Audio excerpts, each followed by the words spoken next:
Hey everyone, Dave Cook, D'Franco Painting and Wallpaper. So we are doing digital mural or digital graphic install.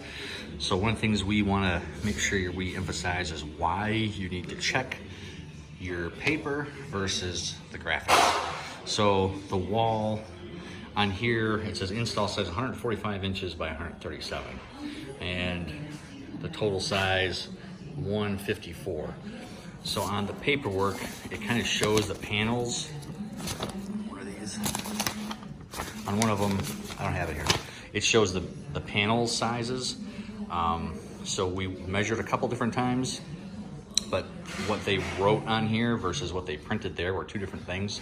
So we measured the wall, it was 145 inches, which is the install size.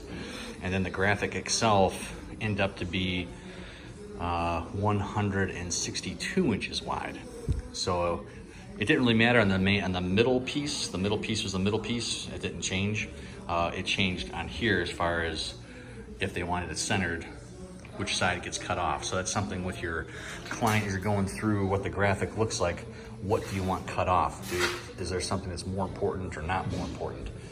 So here they just wanted it centered, so that's what we did.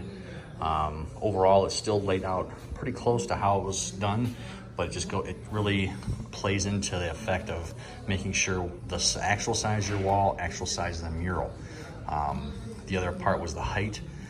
We actually had 4 inches of trim top and bottom. This one said 3. We actually had 4. So again, when you're measuring this and centering it and getting it lined up on the wall, you need to make sure on your paper, if it's 3 inches above, that you're accounting for that 3 inches on the top as you're cutting and putting around stuff.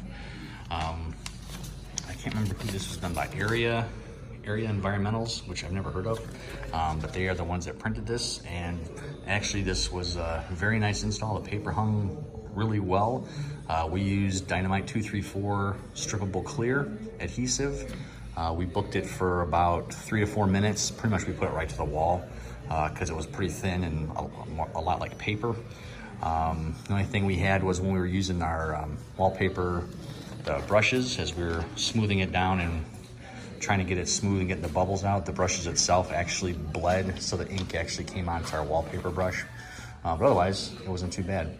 If you got questions on wallpaper, installations, graphics, give us a call to D'Franco Painting and Wallpaper. We're here to help you love the space you're in.